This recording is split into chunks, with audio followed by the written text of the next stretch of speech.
Good morning, friends. And welcome to worship at New Garden Friends Meeting. We are so glad you're here. You are welcome if you are here in the meeting room. You are welcome if you are joining us online or on Facebook Live. And we have an additional group that is joining us today, and that is the friends who listen to Thee Quaker Podcast.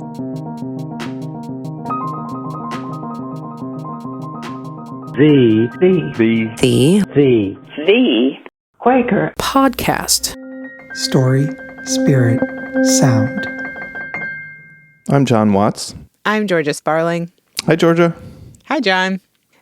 So I produced the last two episodes, and you're going to do this one, right? Yeah, I'm going to do this one. But first, I just want to say, man, the last two episodes that you produced, the story of the Grimke sisters and the one about Zachary Moon, it's awesome. You're on a roll, Georgia. Thanks. I mean, I feel like those stories, I don't know, they felt like easy pickings because they were just so rich and full of amazing stories of like faithfulness and courage. And also, I'm pretty sure Zach Moon needs his own podcast because he has so many good things to say. Yeah, most definitely. I always love hearing Zachary's thoughts and reflections. Yeah. So it's your episode today. What are we going to be hearing about? Well, okay. So a few weeks ago, we did an episode on Quaker meeting for worship. And you played some tape from my first Quaker meeting and also essays on worship from members of your meeting. Yeah, that's right. So we want to experiment with bringing authentic Quaker worship experiences to our listeners. So that episode was called Quaker Meeting for Worship, and it's a reflection on the preparation and practices of three Quakers who attend Central Philadelphia monthly meeting, which is entirely unprogrammed. And yeah, that's a very specific type of worship that I think is a foreign concept to a lot of people. Yeah, sure. Yeah, I've heard from many listeners that episode opened a window into what can sometimes be kind of an opaque practice, which is, this sitting in silent worship. Right. Yeah. It's easy to sit there in silence and have no idea what's going on in other people's minds and like, what is everyone else doing right now? What am I supposed to be thinking about? That kind of stuff. Yeah, right. Yeah, I've heard from people who go to their first Quaker meeting and they sit there like, what's happening? Did someone forget their lines? or when is this thing actually starting or whatever? Anyway, so that's unprogrammed meeting. And today I'd like to change it up a little bit and let's go inside of a really different kind of Quaker meeting. Okay. So this meeting, New Garden Friends Meeting, is right across the street from where I went to college in North Carolina, and it has a pastor. I think you know her. Yeah, Ashley Wilcox. I interviewed her when I visited that meeting in the spring, and we heard from her on our first episode about what Quakerism looks like today. Yeah, that's right. So Ashley is the interim pastor at New Garden Meeting. And today I asked her whether the meeting would allow us to sit in on one of their meetings for worship. Yeah, it was a really different experience from Central Philly's meeting. And when I attended, I was kind of wondering about the history of the New Garden meeting and how they came to this approach for program worship. Right, yeah. So today I want to get into it. But first, let's start with a little background. I'll let Ashley tell it. So my name is Ashley Wilcox, and I am the interim pastor of New Garden Friends Meeting. So New Garden Friends Meeting was established in 1754. It's a beautiful campus. We have a lot of really big trees and grass. The meeting house itself, the main part of it was built in the mid 20th century, and then the meeting room was added in 1988. And the part that people come into is all one level, which is really helpful for people who have disabilities or trouble walking. It's very accessible, which I appreciate. So you would probably walk into the meeting room and there are benches facing each other on all sides. There's a facing bench in the front. And so I usually sit up there, and members of our ministry and council sit up there, and anyone who is giving a message that day, a prepared message. Right. So a prepared message. So this is what I wanted to talk to you about, because in my home meeting of Central Philadelphia, this would be unusual. All of our messages are entirely spontaneous, though, of course, as we shared in a recent episode, the meeting recently did an experiment with mixing it up a little bit. But as a general rule, it's an unprogrammed meeting. We have no plan. We sit in silence until someone is moved to speak. So tell me about semi-programmed Quaker worship. I know that it involves, of course, a prepared portion of worship, and then that there's a waiting worship portion. Am I getting that right? That's right. And so it can look different in different places. In New Garden, we have music, so we usually have a hymn, we'll have a reading and announcements, and there's usually special music, which might be the choir or a soloist or a musician. And then there's a prepared message, which I give 3 times a month, and then we have other people speak at other times. And out of that prepared message, I introduce the silence, usually with a few queries. And we usually have about half an hour of silence after that, where people can listen and speak. We usually have some messages during that time. Wow. Okay. Got it. So half an hour of silence. I mean, that's more than you might get in some unprogrammed meetings. Yeah. And I think people are very protective of that quiet. I've heard that from a lot of people. They don't want to add more programming to cut into the silence, because really that is our communion. That is our baptism. It's our time to be present with the Holy Spirit. Okay, great. So I think I've got it. Your meeting is quite a bit like mine in that Quakers gather to sit and create space and wait on the Spirit, except that you guys start with a little music and somebody tasked each week with starting the whole thing off.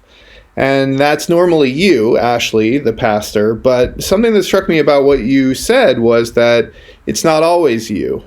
So what does that look like? Or, what's the advantage of spreading that task out some and having some other members of the meeting taking turns giving that opening message? Yeah. So the New Garden community is very theologically diverse, which I really appreciate. It is kind of unusual, I think, in a semi-programmed or programmed meeting. Those tend to be more on the Christian side, and it is, but there are also people who consider themselves non-theist or atheist, who are Buddhist or Jewish. I personally am more in line with the Christian tradition, and I tend to give my messages from the Bible. But one of the reasons that I preach 3 times a month is so that we will hear different voices. And I hope that people will speak in the language that is most comfortable for them and most familiar to them.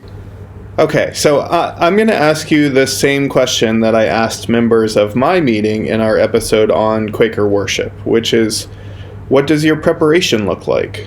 If the goal of vocal ministry is to be as faithful as possible to what the Spirit is giving us in the moment, what does that look like when you're preparing a message? That has really evolved for me over the years. I've been doing public ministry among friends for about 15 years now, and When I first started out, I was pretty terrified of public speaking and was literally quaking a whole lot in a way that was pretty obvious to many people.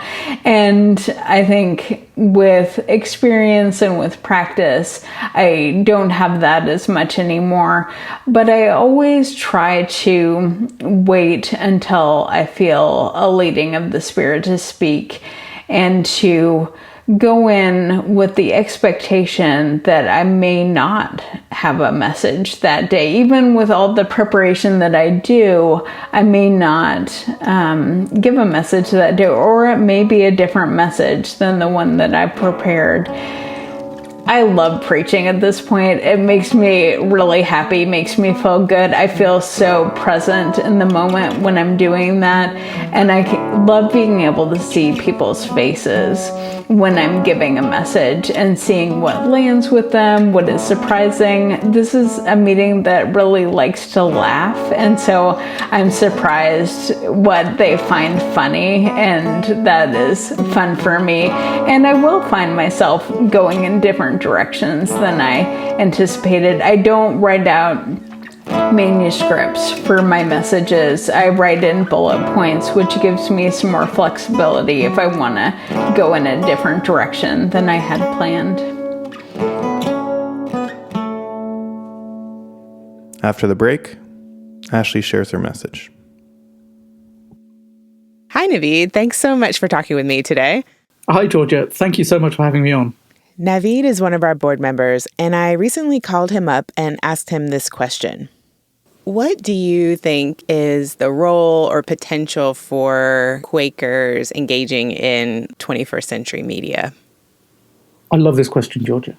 So one of the things that attracted me to Quakerism, and one of the things that attracts many, many folks to Quakerism, especially in the UK, is that traditionally Quakers don't proselytize. We seek to attract by example. People will come to Quakerism if they are led to us in the journey, because we understand inherently as Quakers that there are many paths to the light. So for me, Quakers engaging with 21st century media is interesting. I feel we have almost a specific and very unique task and goal that we can achieve, and that is engaging with others where they are. And where people are at the moment in the 21st century is on social media. It is on people listening to this podcast. I believe that Quakers engaging in media in the 21st century is about just showing them how we're bringing and talking about the light. Yeah, so Naveed gets it. And as a listener of this podcast, I think you might be one of the people who gets it too. We're here to share stories of Quaker faith, Quaker spiritual courage through audio. And if you're as interested in hearing those stories as we are in telling them, would you consider becoming a monthly supporter of our project? Monthly donations will help us to expand our work and to tell even more great stories of spiritual courage. To become one of our patrons, you can visit thequaker.org. That's THEE Quaker.org. Thank you so much. Good morning, friends. And welcome to worship at New Garden Friends Meeting. We are so glad you're here. Our reading today is Proverbs 9, 1-6. Wisdom has built her house. She has hewn her 7 pillars. She has slaughtered her animals. She has mixed her wine. She has also set her table. She has sent out her female servants. She calls from the highest places in the town, "You who are simple, turn in here."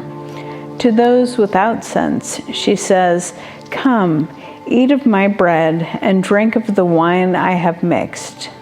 Lay aside immaturity and live, and walk in the ways of insight." So this month we've been doing a series on wisdom in Proverbs, and this is the grand finale. This is the final time we see this woman personified as wisdom in Proverbs 9. And we've learned a lot about this woman wisdom over the month. We know that she calls out from the streets, the city gates, and the heights to all who will listen to her. We learned that she was present with God at the beginning of creation and may have served as an architect's plan, a master worker, or played with God as a little child. And today we learn about wisdom's home. So in this reading, first, wisdom builds a house. This is appropriate because homes and domestic life in the Bible were often associated with women. This was the woman's domain, and she would care for it, and men would be outside of the home more often. But wisdom builds the space with her own hands. She's not just in the house, she is building the house.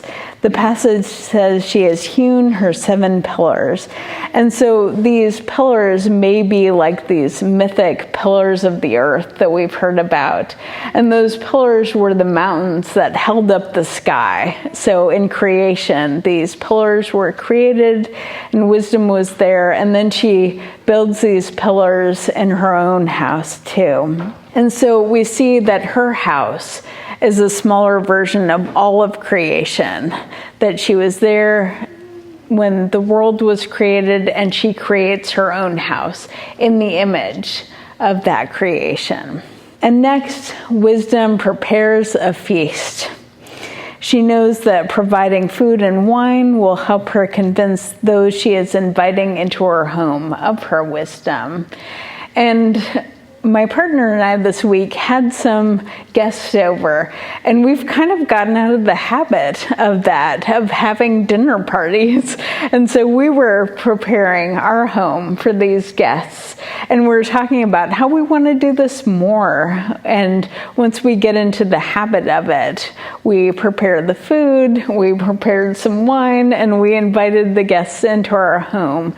And that was such a wonderful fellowship for us. And so I like to think of wisdom doing the same thing, of making sure that everything is just right.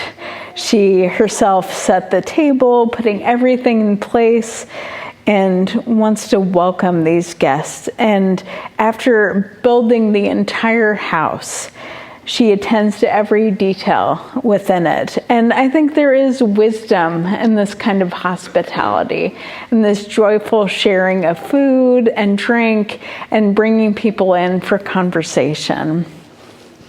So then wisdom invites her guests, and she not only calls out to the people herself, but she sends her female servants out to invite these guests. And this is the first place that it mentions that wisdom had these female servants. And so this paints a picture for me of a household of women with wisdom and her female servants. And it reminds me of another woman who is called wise in the Bible. And that's the Queen of Sheba, who came to visit King Solomon around this time. And when she went to visit Solomon, she said, "Happy are these your servants who continually attend to you and hear your wisdom." And so this gives an image of servants who aren't just doing work, but listening, being followers and maybe students of the person who is running the house and learning wisdom. And if the servants of Solomon were happy, then how much more so the servants of wisdom herself, to live with her and work with her and learn from her. And so it's easy for me to envision these servants going out with joy and sharing the wisdom that they have learned from wisdom herself. So at this point, we know a lot about wisdom, this woman wisdom, but something I haven't talked about is that there is another woman in Proverbs. And it actually skips back and forth between wisdom and this other woman. And the other woman is Folly. And so we have wisdom and we have Folly as these two women in Proverbs. And there are a lot of similarities, surprisingly, between wisdom and folly and the ways that they are described in Proverbs. Both go out to the high places and they make the same call. You who are simple, come in here. So they're both calling out to the simple ones, to the ones who have not learned wisdom yet. And both wisdom and folly built their houses and offer feasts to these simple ones. And I find it interesting that the description of folly in Proverbs is pretty appealing. She has good things to offer. Both wisdom and folly offer a feast, and folly's water is sweet and her bread is pleasant. So she's offering sweet water and good bread, and wisdom is offering this meat and wine. And so we can see what might sustain us longer, but both taste good. In my first message on wisdom in Proverbs, I talked about the wisdom from our own tradition. And we see this wisdom especially in our meeting for business, when we gather together to listen and wait and hope that the Spirit will lead us together as a community. And we believe in this process. I feel sure that everyone in this community believes in this process, that we can listen together and be led together. But we're not always great at it. Sometimes we don't quite follow it. Sometimes it's tempting to try and convince others of our own rightness. We know what the right thing to do is, and so we, just settle up to someone and say, you agree with me, right? Let's convince the rest of them.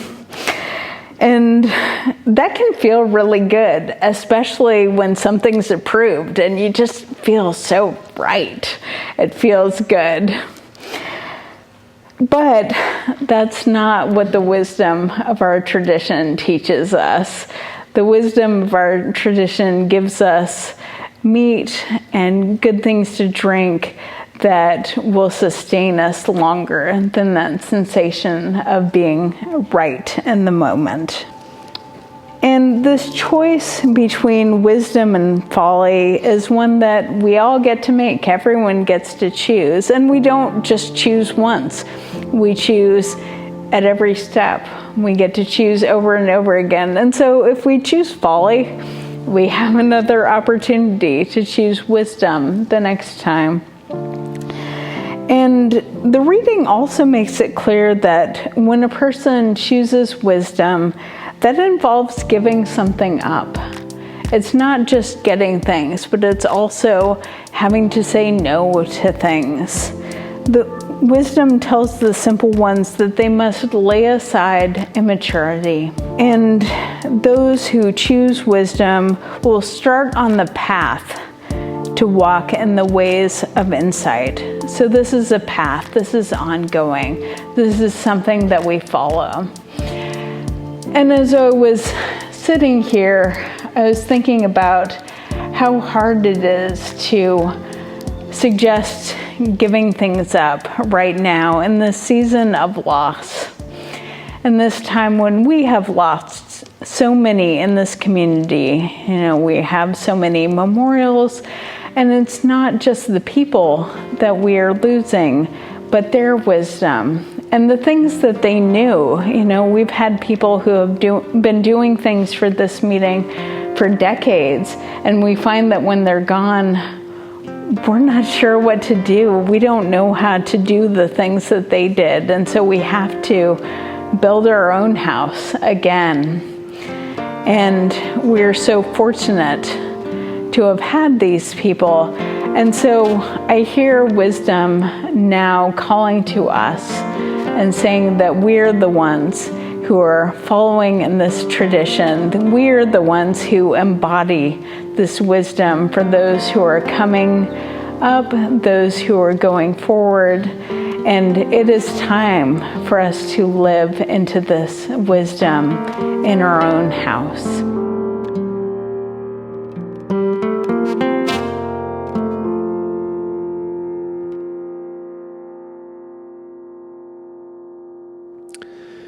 So, Ashley, thank you so much for sharing this recording with us and inviting us inside the walls of New Garden Friends Meeting to hear your message last Sunday.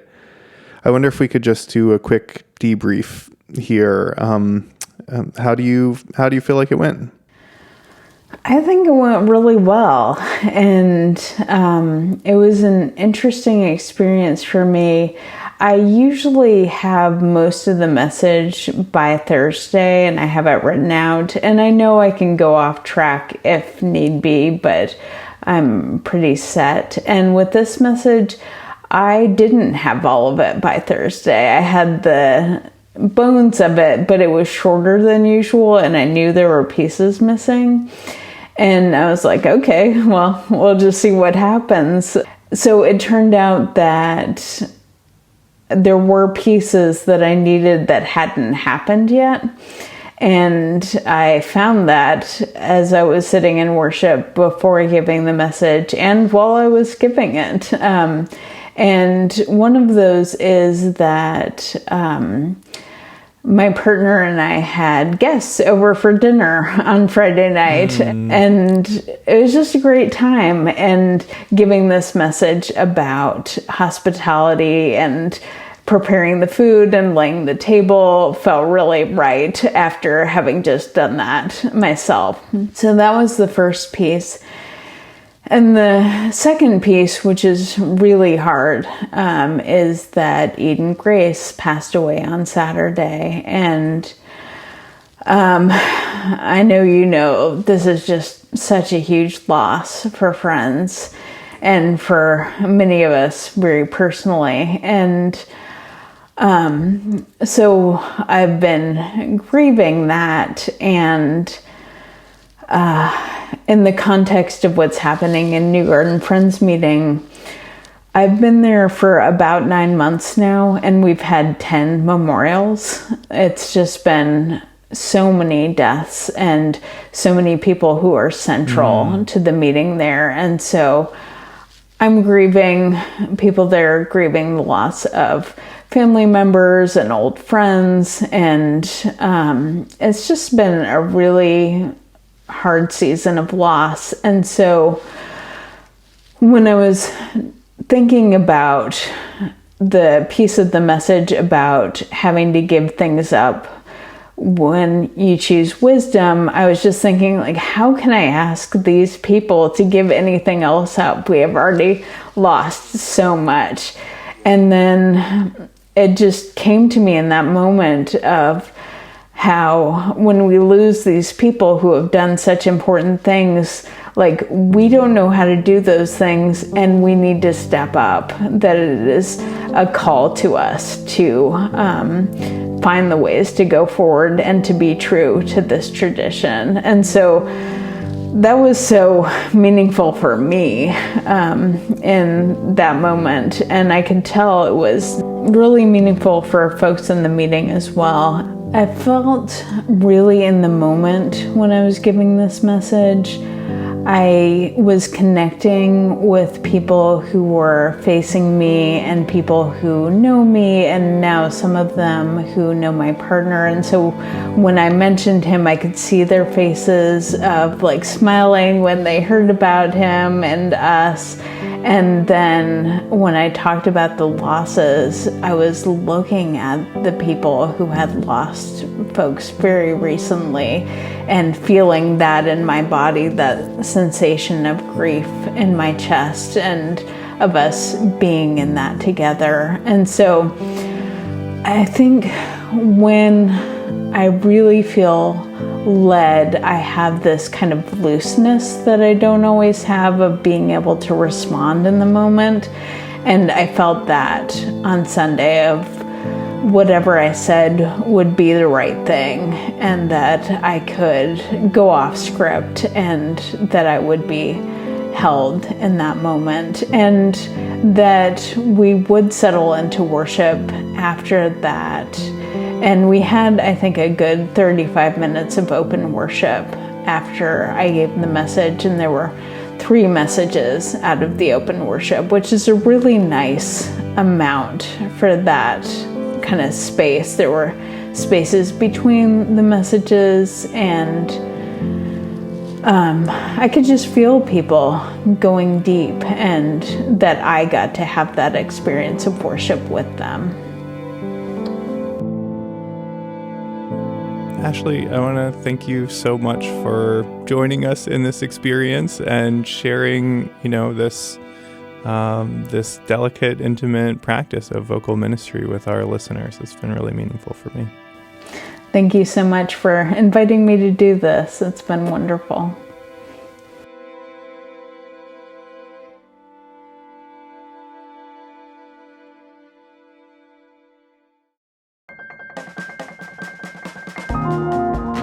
Thank you for listening, and thank you to Ashley for sharing her message with us.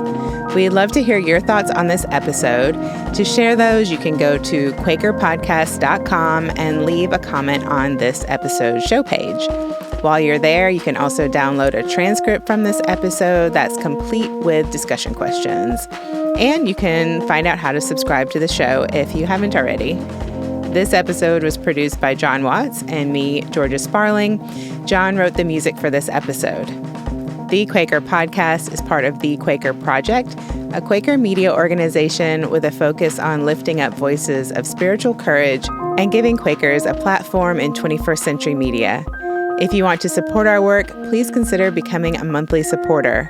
Learn more about how you can join our giving team at thequaker.org. That's THEE Quaker.org. We're a brand new project, and every contribution expands our capacity to tell Quaker stories in a fresh way.